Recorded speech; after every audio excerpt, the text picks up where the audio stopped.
2017 yılı 11. ayda Münxende çakırılgan 6. nöbetlik favqulodda qurultaydan buyon Dünya Uyghur Qurultayı mustabid Xitoy hokimiyatining Sharqiy Turkistondagi mustamlikachilik siyosatiga ham jazo lagerlari tuzimiga qarshi butun g'ayratlari, imkonlari bilan kurash qilib kelgan edi.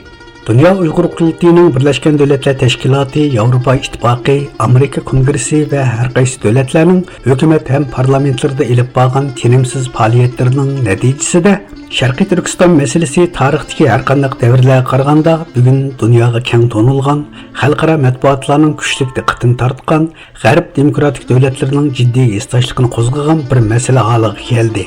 Albatta, bu yolg'iz Dünya Uyghur Qurultayıning to'hfasi emas.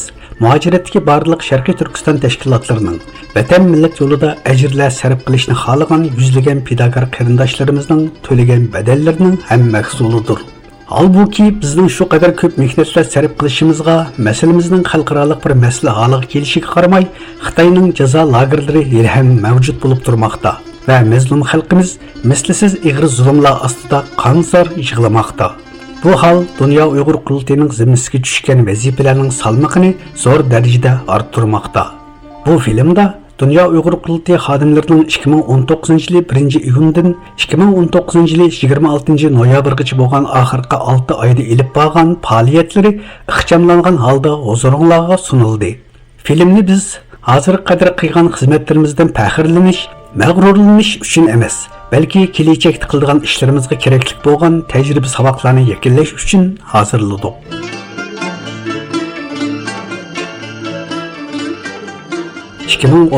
yılının ikinci yarımida Uyg'urlar ve jazo lagerlari meselesi Amerika Qo'shma Shtatlarida izchil kun tartibida turib kelgan. Amerika davlat arboblari yaqindan ko'ngil bo'lgan bir masala bo'lib qoldi. Buningga munosib holda Dünya Uyghur Qurultayı bu yil 6 oyda Amerikada mo'l mazmunliq, ta'sirli bo'lgan Uyg'ur haftaligi faoliyat o'tkazdi. 6 ayning 3-kuni Amerika Demokratiyani ilgari surish fondi jamiyati tomonidan Xitoyning zulm modeli Tiananmen bugun va ata nomli ilmiy muhokama yig'ini o'tkazildi. Mazkur fondi jamiyatining raisi Karl Grishmanning ichilish nutqi bilan boshlangan bu yig'inga To'lqin Iso boshliq Dünya Uyghur Qurultayı rahbarlari qatnashib, Xitoyning Sharqiy Turkistondagi mislsiz ig'ir zulmlarini fosh qildi. Uyg'ur haftaligi faoliyati jarayonida Dünya Uyghur Qurultayı raisi To'lqin Iso va ijroiya komiteti raisi Ömer Qanat apandilar Amerika Davlat Mudofaa ministrligining Osiyo Tinch okean rayoniga mas'ul yordamchi ministri Randall Shriver apandi bilan ko'rishib, jazo lagerlari masalasi va Uyg'urlarning navbatdagi vaziyati to'g'risida suhbat olib bordi. 4-iyun kuni Amerika parlamentida Sharqiy Turkiston xalqini suyundiradigan, umidlantiradigan bir hodisa namoyon bo'ldi. Amerika Demokratiyani ilgari surish fondi jamiyati 2019 yillik demokratiya va erkinlik mukofotini tarqatish murosimi o'tkazgan edi. Xitoy hokimiyati uzun yillardan buyon xalqaro sahnalarda terrorizm tuhmatlari bilan qarlab kelgan Dünya Uyghur Qurultayı bu murosimda demokratiya va erkinlik mukofotiga loyiq ko'rilgan 3 tashkilotning biri bo'lib tanlangan edi. Amerikaning yuqori darajalik rahbarlaridan parlament raisi Nancy Pelosi'ni o'z ichiga olgan ko'plagan davlat arboblari qatnashgan bu hashamatlik murosimda To'lqin Iso apandi Dünya Uyghur Qurultayıga taqdim qilingan mukofotni guldiroz olqish sadolari ichida topshirib oldi. Bu mukofotning Dünya Uyghur Qurultayıga berilishi muajiratdagi Uyg'ur milliy harakatining Amerika hukumati tomonidan e'tirof qilinishi, Xitoyning tuhmatlarining inkor qilinishidan darak beradi. Parlament raisi Nancy Pelosi qatorliq davlat arboblari bu murosimda qilgan so'zlarda Uyg'urlarning yolg'iz emasligini, Amerika hukumatining zulm ostida nola qilayotgan Uyg'urlarning orqada ekanligini ochiq jakoladi. Demokratiyani ilgari surish fondi jamiyatining raisi Karl Grishman apandi so'zida hatto men Uyg'urlarni Xitoylar kabi osonliq millat deb emas, balki xalq deb atayman. Uyg'ur diyorining nomini Xinjiang emas, balki Sharqiy Turkiston deb atayman deganlarni tilga oldi. Bu mukofotning Dünya Uyghur Qurultayıga berilishi muajiratdagi butkul Uyg'urlarni xushal qildi. 6-iyun kuni Amerika Davlat Majlisida Dünya Uyghur Qurultayıning o'rinlashtirishi bilan Xitoydagi yovuzliklarga qarshi turayli, Uyg'urlar uchrayotgan bo'hronga dunyoning inkosi nomli ilmiy muhokama yig'ini o'tkazildi. Yig'in Sharqiy Turkistonning istiqlol marshi bilan boshlandi. Yig'inga Amerikaning xalqaro diniy erkinlik bosh elchisi Sam Bronovik va davlat mudofaa ministrligi xodimlaridan Randall Schreiber qatorliq bir qism davlat arboblari, dunyoning har qaysi ellaridan kelgan siyosiy yo'llar, jazo lagerlari mutaxassislari, kishilik huquq tashkilotlarining mas'ullari, dunyo Uyg'ur qurultiyi rahbarlari va Amerikadagi bir bo'lik Uyg'ur siyosiy aktivlari bo'lib, ko'p sonda kishi qatnashdi. Yig'inda nuqtaliq holda Xitoyning jazo lagerlari tuzumini o'z ichiga olgan har turli zulm siyosatlari muhokama qilindi. Yig'in xotimasida Uyg'urlar masalasiga yaqindan ko'ngil bo'lib kelgan chet ellik zotlarga Uyg'ur to'ppisi, Uyg'ur siyosiy aktivlariga mukofot buyumlari taqdim qilindi.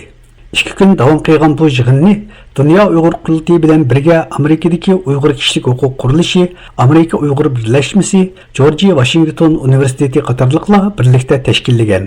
6 ayning 7 kuni Dunyo Uyg'ur qurultiyi ijroiya komitetining 4-navbatlik kengaytirilgan yig'ini Washingtonda chaqirildi. 2 kun davom qilgan bu yig'inda Dunyo Uyg'ur qurultiyining o'tgan yarim yilda elib borgan faoliyatlari xulosa qilinib, tajriba saboqlar yakunlandi. Keladigan 6 oylik faoliyatlarning planlari ko'zdan ko'chirildi. Xizmat doklati va moliya doklati taqdim qilinib, taftishning bahasi o'tirib qo'yildi. Shuning bilan 6 ayning 3-kundan 9-kunigacha Amerika poytaxti Washingtonda o'tkazilgan Uyg'ur haftalik faoliyati natijalik oxirlashgan bo'ldi. 6 ayning 15-16 kunlari Dunyo Uyg'ur qurultiyining moddiy va ma'naviy jihatdan qo'llashi, Yevropa Sharqiy Turkiston birligi tashkilotining uyushtirishi, Germaniyadagi Mehribon onalar birligi va Ilhom To'xti guruhining hamkorlashishi bilan Myunxen shahrida Yevropa Uyg'ur erkinlik lo'ngqisini talashish musobaqasi o'tkazildi. Musobaqaga 6 davlatdan 100 dan ortiq kishi qadam tashrif qildi. Musobaqa qarindoshlik tuyg'usini asos qilgan holda zo'r hayajon ichida davomlashdi. 17-iyun kuni Dunyo Uyg'ur qurultiyi madaniyat bo'limining mudiri Zayniddin Tursun apandi Xalqaro kechirim tashkilotining Rotterdam sho'basidagi yoshlarga o'zining Urumchi Uyg'ur restoranida faoliyat so'rini hozirlab berdi. So'ringa uzundan buyon Gollandiyada yakka namoyishga tonilgan Abdurim G'animi qatnashib, jazo lagerlaridagi zulmlar aks ettirilgan rasm ko'rgazmasini o'tkazdi. 6 ayning 18 kuni Dunyo Uyg'ur qurultiyining rais vakili, Qurultay diniy ishlar komitetining mudiri, Sharqiy Turkiston ulamolar birligining muavin raisi Turg'unjon Aloviddin apandi Yevropa parlamentida chaqirilgan Yevropa musulmonlar munbiri yig'inida Sharqiy Turkiston masalasini o'tirib qo'ydi. Yig'inga Sharqiy Turkiston Ma'rif jamiyatining raisi Abdurahmon Qarim, muavin rais Obulqosim Hojim, Shvetsiya Uyg'ur Ma'rif uyushmasining raisi Nijat Turg'un, ulamolar birligining muavin raisi doktor Muhammad Ali qatorliqlar qatnashdi. 6 ayning 19 kuni Dunyo Uyg'ur qurultiyi ijroiya komiteti raisi Ömer Qanat apandining o'z ichiga olgan Amerikadagi musulmonlar, xristianlar va Uyg'ur jamoati Amerika davlat majlisida qaror berilishini kutayotgan Uyg'urlar va Rohingya musulmonlar to'g'risidagi qonun loyihasini qo'llash yuzasidan davlat majlisidagi 60 dan ortiq majlis a'zolarini ziyorat qildi. 6 ayning 19 kuni Erkin Tibet harakati 6 davlatda Google shirkatining Xitoy bilan bo'lgan texnika hamkorligiga qarshi namoyish uyushtirdi. Torontoda o'tkazilgan namoyishga Dunyo Uyg'ur qurultiyi tarkibidagi Kanada Sharqiy Turkiston birligining raisi Tuyg'un Abduvali boshliq ba'zi Uyg'urlar qatnashib, Uyg'urlarning qarshilik ideyalarini namoyon qildi. 6 ayning 24 kuni Birlashgan Davlatlar Tashkiloti kishilik huquq kengashining 41-navbatlik yig'ini Jenevada chaqirildi. 2 haftaga so'zilgan bu yig'inda qurultay raisi To'lqin Iso boshchiligidagi qurultay xodimlari faol harakat qilib, Xitoyning jazo lagerlari siyosatini va Sharqiy Turkistondagi zulmlarni keng tashviq qildi. Xitoy vakillar umigi bu yig'inga atalmish Xinjiang Uyg'ur Abnum rayonlik hukumatining muavin raisi Erkin Tunyozni dunyoning ko'zini bo'yash uchun elib kelgan bo'lib, u yig'inda Xitoyning milliy siyosatini oqladi. Halbuki Dunyo Uyg'ur qurultiyining chaqiriqi bilan shu kuni Yevropadagi 10 ga yaqin davlatdan kechichi yo'l yurib yetib kelgan Uyg'urlar Birlashgan Davlatlar Tashkiloti binosi oldida namoyish o'tkazib, Xitoyning bu heli neyranglarini o'zlarining jaranglik qarshilik sadolari bilan mag'lub qildi. 6 ayning 26 kuni Dunyo Uyg'ur qurultiyi Yevropa parlamentida Uyg'ur do'stlik guruhining koni a'zolarini uzatish, yangi a'zolarni qarshi olish murosimi o'tkazdi. To'lqin Iso boshliq qurultay xodimlari bu murosimda Uyg'urlar masalasining Yevropa ittifoqiga a'zo 28 g'arb davlatida kun tartibga kelishi uchun kuch chiqargan hamda jazo lagerlari to'g'risida Yevropa parlamentida qarorlarning qabul qilinishiga asala qatgan parlament a'zolariga Uyg'ur xalqi nomidan rahmatlar aytib, lavha taqdim qildi va Uyg'ur do'stlik guruhiga qo'shilgan yangi parlament a'zolarini kutib oldi. 29-iyungacha davomlashgan bu faoliyat jarayonida Uyg'urlar masalasi keng tonishtirildi. 7 ayning 3 kuni Amerikaning Germaniyadagi elchixonasining taklifi bilan To'lqin Iso apandi Berlinga berib, bosh elchi Richard Geriner bilan ko'rishib, navbatdagi Sharqiy Turkiston vaziyati va jazo lagerlari to'g'risida suhbatlar olib bordi. Dünya Uyghur Qurultayının çaqırığına binaen 7. ayının 3. gündən 7. günügacha dünyanın hər qaysı ellərdəki Uyghur təşkilatları 5. iyul Ürümçi qırğınçılığının 10 yıllıqını dağdığılıq namayişla, türlük murasimlar bilan xatırladı. Bu faaliyet 10'dan artıq dövlətdəki 24 şəhər və rayonda elib verildi. 7. ayının 15. günü Amerikadakı Kommunizm Qurbanları Xatiri Fondi Amerika Dövlət Məclisində Əsir Millətlər Həftəligi fəaliyyəti ötküzdü. Amerikanın mühim dövlət ərbablarını öz içigə alğan 100'den artıq kişi qatnaşqan bu yığında Dünya Uyghur Qurultayı tərkibidəki Uyghur Hərəkəti Təşkilatının rəisi Ruşen Abbas xanım Şərqi Türkistanın növbətdəki vəziyyəti toğrusida doklad təqdim qildi.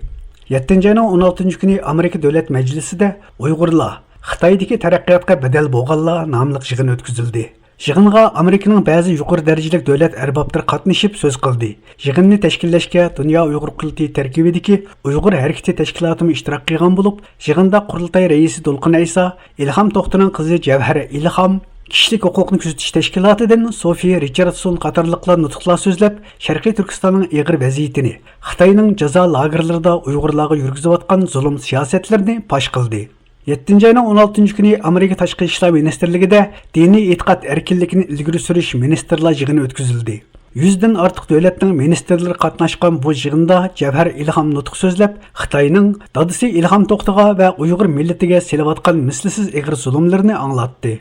7. ayının 17. günü Amerika prezidenti Donald Trump Dünyanın hər qaysı joylaridagi irqiy ham diniy jihatdan zulmga uchrayotgan xalqlarning vakillarini Aqsaroyda qabul qilganda Ilhom To'xtining qizi, Dunyo Uyg'ur Qurultayi tarkibidagi Uyg'ur harakati tashkilotining tashqi munosabatlarga mas'ul xodimi Javhar Ilhomdan Uyg'urlar va Ilhom To'xtining ahvolini so'radi.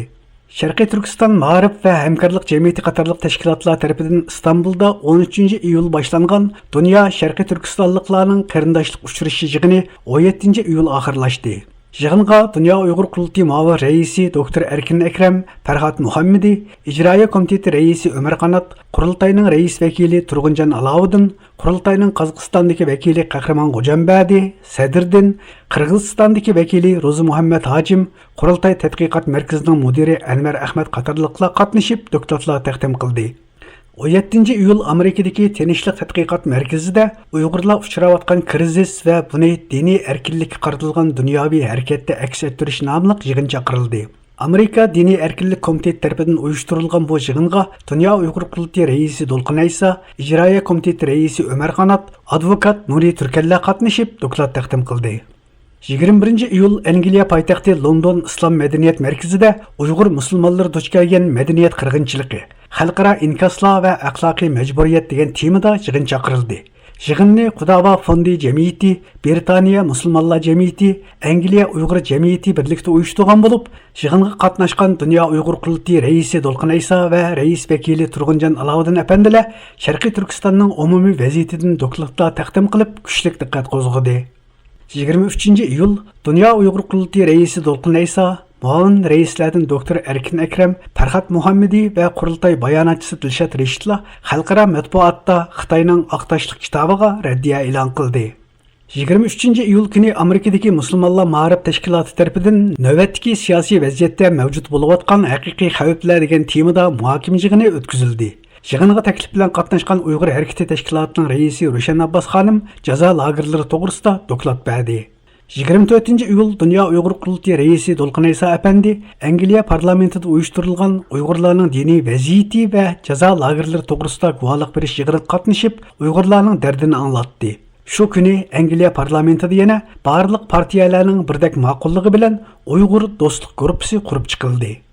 24 iyul Washingtonda Amerika Kengash palatasining Kishilik huquq komiteti tomonidan Xitoydagi diniy erkinlik, Uyg'urlarni dafsanda qilayotgan nazorat sistemasini baholash temasida yig'in chaqirildi. Amerikaning muhim davlat arboblari va kishilik huquq faoliyatchilari qatnashgan bu yig'inda Dunyo Uyg'ur Qurultayi ijroiya komiteti raisi Ömer Qanat apandi Sharqiy Turkistondagi zulmlar haqida doklad taqdim qildi. 8 ayning 3 kuni Londonda Ahmadiyya musulmonlar jamoati tashkilotining umumiy qurultayi chaqirildi.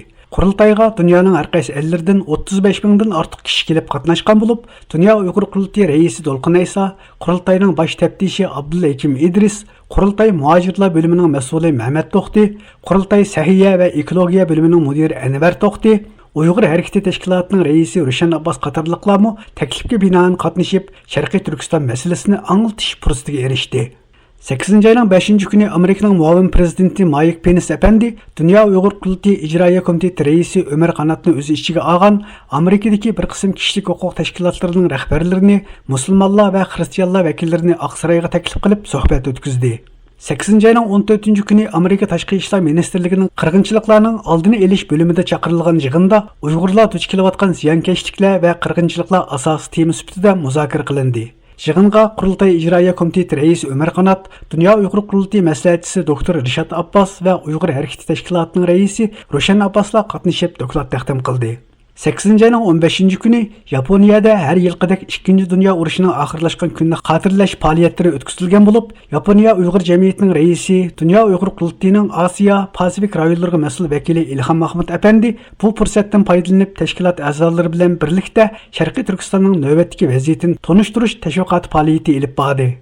8 ayının 22 günü Dünya Uyghur Qurultayı reisi Dolqin Aysa efendi Qatar davlatining Germaniyadagi bosh elchixonasi tarafidan o'tkazilgan Berlin temining yig'ilganligining 30 yilligini xotirlash murosimiga taklif bilan qatnashib, Qatar bosh elchisiga Xitoy rahbarligida Birlashgan Davlatlar Tashkilotiga imzoliq xat yo'llagan 50 davlatning tarkibidan Qatarning chekinib chiqqanligiga nisbatan Uyg'ur xalqi nomidan rahmatlarini bildirganligini bayon qildi.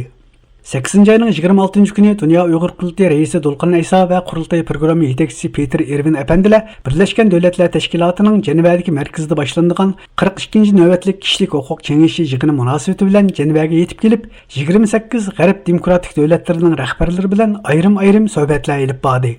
Xitoyning Birleşken Devletler Teşkilatı'daki vakilleri derhal her qaysi davlatlarning Birleşken Devletler Teşkilatı'daki elçileriga maktub yollab, Dünya Uyghur Qurultayı xodimlari va uning raisi Dolqin Aysa bilan ko'rishmaslikni, Dünya Uyghur Qurultayini Birleşken Devletler Teşkilatı'ga kirgizmaslikni rasmiy talab qildi. Yaponiya Uyg'ur jamiyatining raisi, Dünya Uyghur Qurultayining Osiyo, Pasifik rayonlariga mas'ul vakili Ilhom Mahmud efendining zo'r tirishchanligi bilan 9 ayning 1 kuni Tayvanning Taybey shahrida Tayvan Sharqiy Turkiston jamiyati qurildi. Bu yil ichida Ilhom Mahmud Qurultayning bosh taftishi Abdullakim Idris, Qurultay Xitoy ishlar bo'limining mas'uli Ilishat Hasan Ko'kböre, Qurultay Sahiya va ekologiya bo'limining mudiri Anvar To'xti, Advokat Nuri Türkel ve Uyghur harakati tashkilotining raisi Roshan Abbas xodimlar arqa-arqadan Tayvanni ziyorat qilib, u yerdagi faoliyatlarni kuchaytgan edi. 9 ayının 1 günü Dünya Uyghur Qurultayı reisi Dolqin Aysa efendi Gollandiyaning Amsterdam shahriga berib, Dam maydonida 1 yildan buyon jazo lagerlariga oid ko'rgazma faoliyati uyushtirib kelayotgan Abdurahim G'aniyni yo'qlab, uningga ilhom bag'ishladi. 9 ayının 5 günü Çanakkale Üniversitesi'nin uyuşturuş bilen İstanbul'da dünyadaki asli Türk boğan meşhur alimler temasida ilmiy muhokama yig'ini o'tkazildi. Yig'inda Türk alimlari bilan birga Dünya Uyg'ur Qurultayining maslahatchisi doktor Erkin Sidiq, Qurultayning muavin raisi Farhad Muhammadi, Qurultay İcraiya Komitetining raisi Ömer Qanat qatorliq Qurultay rahbarlarimi dokladlar taqdim qildi. 9 ayının 7 günü İstanbul'da Sharqiy Turkiston Ma'rif va hamkorlik jamiyati bilan Sharqiy Turkiston tashkilotlar birligining uyushtirishida Xitoyning jazo lagerlari, Sharqiy Turkistonning hozirgi ahvoli va xalqarodagi Uyg'urlarga aloqada o'zgarishlar degan temada yig'in o'tkazildi. Yig'inda jazo lagerlarini ziyorat qilgan albaniyalik muxbir Olsi yozuvchi, Dünya Uyg'ur Qurultayı maslahatchisi doktor Erkin Sidiq, Qurultayning muavin raisi doktor Erkin Akram, Qurultay İcraiya Komitetining raisi Ömer Qanat, Uyg'ur harakati tashkilotining raisi Roshan Abbas, İstanbuldagi jamoat arbobi Abduqodir Yopchan, Sharqiy Turkiston Ma'rif va hamkorlik jamiyatining raisi Hidoyatulloh O'g'izxon qatorliqlar nutqlar so'zladi. 9 ayının 11 günü Uyghur Kişilik Hukuk Siyaseti Kanun layihasi Amerika Kengash Palatasida rasmiy ma'qullikdan o'tib, muajiratdagi barliq Uyg'urlarni xushal qildi. Palata a'zosi Marco Rubio qatorliq davlat arboblari buni qizg'in tabrikladi. 9 ayının 17 günü Birleşken Devletler Teşkilatı'nın 74. nöbetlik umumiy yig'ini New York'ta başlandı. Uyg'ur harakati tashkilotining raisi Roshan Abbas xonim Yahudi o'quvchilar tomonidan qurilgan Uyg'ur xalli guruhi bilan birlikda New Yorkdagi Xitoy elchixonasi oldida namoyish o'tkazdi. Xitoy elchixonasining temaga tushirilgan ko'rinishlar kishilarning kuchlik diqqatini tortdi. 9 ayının 17 günü 10'dan ortiq davlatdan kelgan organ etkazchiligi mutaxassislari Daniyaning Kopenhagen shahriga jam bo'lib, Xitoyning organ etkazchiligining yangi yuzlanishi degan temada ilmiy muhokama yig'ini o'tkazdi. Yig'inga Dünya Uyg'ur Qurultayı Sahiya va ekologiya komitetining mudiri Anvar To'xti, Qurultay bayonotchisi Dilshod Reshidlar qatnashib, Uyg'urlarning Xitoyning organ etkazchiligining qurboniga aylanayotganligini ilgari surdi. 9 ayının 20 günü Birleşken Devletler Teşkilatı Kişilik Hukuk Kengeşi'nin 42. nöbetlik umumi jığın çakırılıvatkan mezgilde Dünya Uyghur Kurultayı, Tibet Teşkilatları ve Şveysariya Şarkı Türkistan Cemiyeti'nin birlikte uyuşturuşu bilen Ceneva'daki Birleşken Devletler Teşkilatı binası aldıda Xitay'a karşı birleşme namayışı elip verildi. 9 ayının 22 günü Kataloniya Müstakillik Hareketi'nin rehberi Carlos Efendi, Dünya Uyghur Kurultayı reisi Dolqun Aysani Belgiyadagi uyda tamaq teklif qilib, Kataloniya ve Şarkı Türkistan'ın müstakillik meselesi üstüde uzun sohbet elip bağdı. 9 ayının 24 günü Avrupa Şarkı Türkistan Birligi Teşkilatı'nın reisi Asqarjan Efendi'nin tirişçanlığı bilen Bavariya ülkülük hükümetteki her qaysi partiyalarning birdek ma'qullığı astida Xitayning Şarkı Türkistan'daki zulümlere karşı besim işiltish to'g'risidagi parlamentga sunilgan teklif loyihasi qarordan o'tdi. 9 ayının 24 günü Birleşken Devletler Teşkilatı'nın 74. nöbetlik umumi jığınıga Dünya Uyghur Kurultayı Maslahatçisi Rishad Abbas, Kurultay İcraiya Komitetinin reisi Ömer Qanat, advokat Nuri Türkel ve İlham Toxtu'nun kızı Cevher İlham'la teklifke binaen katnışıp, Cevher İlham, Amerika Prezidenti Trump bilen bir sahnede oturup Uygurlar meselesini anlattı. 9 ayının 24 günü Birleşken Devletler Teşkilatı'da yine Şinjan'daki kişilik hukuk krizisi namlıq jığın ötküzüldü. Amerika Tashqi ishlar ministerligi arboblar bilan birga 20 dan ortiq davlatning vakillari qatnashgan bu yig'inda lager shahidi Zumrat, Qurultay maslahatchisi Rishad Abbas va advokat Nuri Turkella doklad taqdim qildi. 9 ayning 24 kuni Amerika Tashqi ishlar ministerligining o'rinlashtirishi bilan Birlashgan Davlatlar Tashkilotida yana muxbirlarning kutilish yig'ini o'tkazildi. Yig'inga advokat Nuri Turkel, Erkin Asiya radiosi Uyg'ur bo'limining mas'uli Alim Seyitov va ko'p sonda muxbirlar qatnashdi. 9 ayının 30 günü Xitay turmusdagi Uyg'ur ziyolisi İlham Toxtuga Yevropa parlamentining Václav Havel erkinlik mukofoti berildi. İlham Toxtu gruppasining raisi Enverjan Efendi marosimga qatnashib, İlham Toxtu vakolatan bu mukofotni topshirib oldi. 10 ayının 1 günü Şarkı Türkistan'ın mustamliki bo'lganligining hamda Xitay Xalq Cumhuriyeti qurilganligining 70 yilligi munosabati bilan Dünya Uyghur Kurultayı'nın chaqirig'iga binoan dunyoning har qaysi joylaridagi Uyg'urlar markazlashib o'ltiraqlashgan davlatlarda Xitoyga qarshi ko'lami zo'r bo'lgan namoyishlar elib berildi. Jumladan Yevropadagi har qaysi davlatlardan kelgan namoyishchilar Yevropa ittifoqining markazi Bryussel shahriga jam bo'lib, shu kuni keng ko'lamli birlashma namoyish elib bordi. 7 oktyabr günü Amerika hükümeti karar çıkarıp Şarkı Türkistan'daki ceza lagerlariga munosabatlik Xitayning 20 hükümet organi ve 8 yuqori texnik şirketini qora tizimlikka kirgizdi. 10 ayının 8 günde itibaren Yevropadagi 10 kunlik ziyoratini boshlagan Uyg'ur harakati tashkilotining raisi Roshan Abbas xonim Daniya, Çex Cumhuriyeti ve Belgiya qatorliq davlatlardagi Amerika elchixonalari, universitetlar, aqlli amri qatorliq joylarda jazo lagerlari to'g'risida doklad berib, zo'r ta'sir qo'zg'adi. 10 ayının 13 günü Çex Cumhuriyeti'nin paytaxtı Praga şehrinde ötküzülgen Erkinlik Munbiri 2000 namlıq xalqaralıq yığınğa Dünya Uyghur Kurultayı reisi Dolqun Aysa, Uyghur Hareketi Teşkilatı'nın reisi Roshan Abbas, Uyghur siyasi aktivlerden Saniya qatarlıqla qatnışıp Uyg'urlar meselesini tonutish fursatiga erişdi. Yığınğa köplеген devletlerinin diplomatları, xalqaro kişilik hukuk teşkilatlarının vekilleri, Çex parlamentinin a'zolari qatnashgan edi. 17 oktyabr Amerika Devlet Meclisi'de Şinjan'daki mecburi emgek, zor tutkun ve ictimai kontrolluk degan temada guvalıq beriş yığını ötküzüldü. Amerika Avam Palatası a'zosi Jem McGovern ve advokat Nuri Turkeller yığında Şarkı Türkistan'ın nöbetki vaziyeti to'g'risida ma'lumotlar berdi. 10 ayının 18 günde itibaren Tayvan paytaxtı Taybey şehirde Tayvan Şarkı Türkistan Cemiyeti tarafından uyushtirilgan ve bir ay davom qiladigan sepilsiz türme Uyg'urlarning buguni degan temada rasm ko'rgazmasi faoliyati o'tkazilib kelmoqda. 10 ayının 22 günü Dünya Uyghur Kurultayı'nın Berlin'de ta'sis qilgan ishxonasining ochilish murosimi o'tkazildi. Murosimga Germaniya parlamentinin ba'zi a'zolari va har qaysi joylardan kelgan kishilik huquq tashkilotlarining vakillari qatnashdi. 10 ayının 23 günü Uyghur Hareketi Teşkilatı'nın reisi Roshan Abbas xonim Kentucky ştatidagi Louisville Universitetining taklifi bilan tinchlik uchun kurash nomli diniy tashkilot uyushtirgan irqiy kamsitish va radikallikqa qarshi turish nomli yig'inda jazo lagerlari to'g'risida doklad berdi. 23 oktyabr Amerika Devlet Meclisi'de Xitayning chegara halqigan tahdidlarini muhokama qilish yig'ini o'tkazildi. Uyg'ur kishilik huquq qurilishi, Erkinlik saroyi va Xitoyga yordam tashkiloti birlikda uyushtirgan bu faoliyatda Dünya Uyg'ur Kurultayı İcraiya Komiteti reisi Ömer Qanat Efendi doklad taqdim qildi. 10 ayının 24 günü Yevropa İttifakının Strasburg'daki merkezde ötküzülgen yığında Yevropa İttifakının en âli mükafatı boğan Sakharov mükafatının Xitay türmüsündeki Uyghur ziyalisi İlham Toxtug'a berilgenligi e'lon qilindi. 10 ayının 29 günü Amerika, Germaniya, Angliya qatarlıq 23 devlet Birleşken Devletler Teşkilatı çaqırılıvatqan irqi ayrımçılıqqa qarıştırış yığın jarayonida Xitayning jazo lagerlari siyosiga qarshi birlashim bayonot e'lon qildi. 10 ayının 29 günü Demokratiyani ilgiri surish fondi jamiyati tarafidan Amerikadagi Uyg'ur kishilik huquq qurilishi hozirlagan e'tiqod vayronchiligi, Uyg'ur masjidlari va maqbaralarining chaqilishi nomli dokladni muhokama qilish yig'ini o'tkazildi. Yig'inga Qurultay ijroiya komiteti raisi Ömer Qanat, bosh taftish Abdullakim Idris, kishilik huquq komitetining mudiri Zubayra Shamsiddin va Uyg'ur harakati tashkilotining raisi Roshan Abbas, Erkin Osiyo radiosi Uyg'ur bo'limining mudiri Alim Seyitov qatorliq Uyg'urlarmi qatnashdi. 10 ayının 30 günü Amerika Avam Palatası Tashqi ishlar komiteti Uyg'ur kishilik huquq qonun loyihasini ma'qulladi. Yig'inga Dünya Uyg'ur qurultiyi ijroiya komiteti raisi Ömer Qanat, bosh taftish Abdullakim Idris, Uyg'ur harakati tashkilotining raisi Roshan Abbas qatorliq Uyg'urlarmi ko'rsatkichi sifatida qatnashdi. 11 ayının 2 günü Dünya Uyg'ur qurultiyi kishilik huquq komitetining mudiri Zubayra Shamsiddin xonim Amerikadagi universitetlarda jazo lagerlari to'g'risida yana doklad taqdim qildi. Zubayra xonim Amerikadagi o'xshamagan sohalarda jazo lagerlari masalasini uzundan buyon izchil ham faol anglitib kelayotgan bo'lib, u yana Uyg'ur kishilik huquq qurilishining Sharqiy Turkistonga oid turli dokladlarni hozirlashiga zo'r hassalar qetib kelmoqda.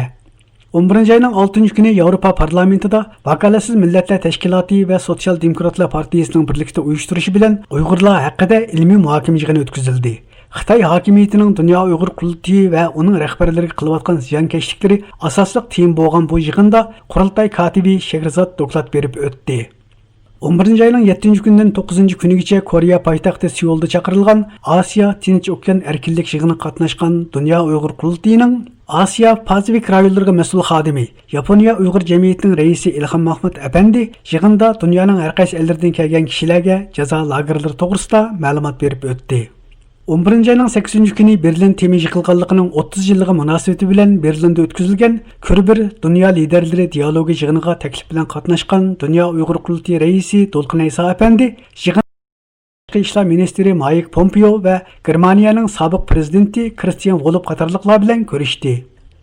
Dünya Uyghur Qurultiyining chaqirig'i bilen bu yil ikki cumhuriyetni xotirlash faoliyatları dünyanın her yerlerinde dağdığılık ötküzüldü.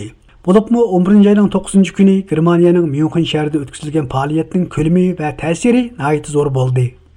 11 ayının 9-10 kunlari Dünya Uyg'ur qurultiyi maslahatchisi Rishad Abbas, Qurultay bosh taftishi Abdullakim Idris, Uyg'ur harakati tashkilotining raisi Roshan Abbas, doktor Mehmet Emin qatorliqlar New York shahridagi musulmonlar, xristianlar, yahudiylar jamoatiga jazo lagerlarini tonishtirish faoliyati elib bordi. 11 ayının 14 günü Tibet sürgündeki hükümetinin uçuru ve Xalqaro Munosabatlar Ministerligi hem Tibet sürgündeki hükümetinin Ceneve işxonasi tarafidan uyushtirilgan 2019 yillik Ceneve Munbiri nomli xalqarалық yig'inga taklifga binoan qatnashgan Dünya Uyg'ur qurultiyi raisi Dolqun Aysa Efendi yig'inda jazo lagerlari ham Xitoyning yuqori texnikalik taqiblari masalasini nuqtali holda o'ttirib qo'ydi. Dünya Uyg'ur qurultiyining muavir raisi strategiya mutaxassisi doktor Erkin Akremning tashkillashida 11 ayının 15 kundan 18 kunigacha 3 kun davomlashgan 4-chi navbatlik Sharqiy Turkiston strategiya muhokama yig'ini Gollandiyada chaqirildi. 11 ayının 22 günüdən 24 günügacha Qurultay raisi Dolqun Aysa Efendi Kanadaning Halifax shahrida chaqirilgan Halifax xalqaro bexatarlik munbiri yig'iniga taklifga binoan qatnashdi. U 2 kunlik yig'in jarayonida Amerika prezidenti Trumpning milliy bexatarlik bosh maslahatchisi Robert O'Brien Efendi hamda Amerikaning tashqi ishlar bayonotchisi Morgan Ortagus xonimlardan jazo lagerlari to'g'risida savollar so'rab, nurg'unlagan davlatlarning yuqori darajalik amaldorlari oldida Uyg'urlar masalasini xalqaro sahnaga olib chiqdi.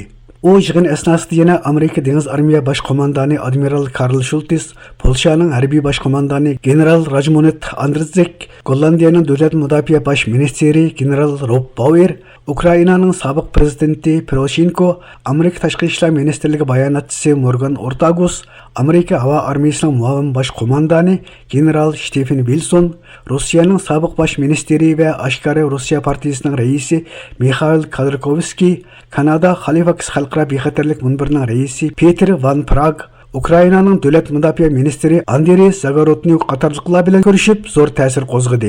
Alohida eskartish. Mazkur filmga faqat Dunyo Uyg'ur qurultiyi televiziyasining haftalik xabarlar programmasida e'lon qilingan faoliyatlarla kirgizildi. Qurultayning mutlaq ko'p qism rahbarlari o'zlari ilib borgan hech qanday faoliyatning materiallari bilan ta'minlanmaganligi yoki ta'minlagan ozgina material film o'lchamiga uyg'un kelmaganligi uchun filmga kirgizilmadi.